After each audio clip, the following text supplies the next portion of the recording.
this lesson, I'm going to show you how to create a cinematic fade in and fade out text effect in Premiere Pro. First of all, we are going to create our text.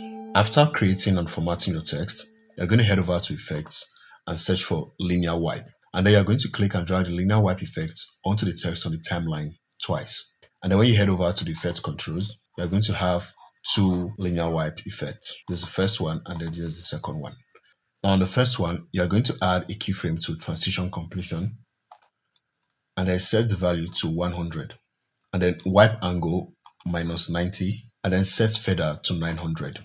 And then you're going to move your playhead a few seconds into the clip, add another keyframe to transition completion and then set the value to 0. And then you're going to head over to the second linear wipe and then add a keyframe to transition completion and set the value to 0, wipe angle 90 and then feather 900 again.